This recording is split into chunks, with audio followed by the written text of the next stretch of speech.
switch. Tanggal natin. Kasi ayaw makin eh. Kala mo trip lang.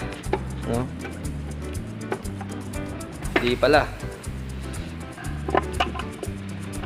So bago natin to ibabalik dun sa kanyang kusina. So ayan guys. Parang may nakita na ako dyan. Kahit visual lang. Ayan.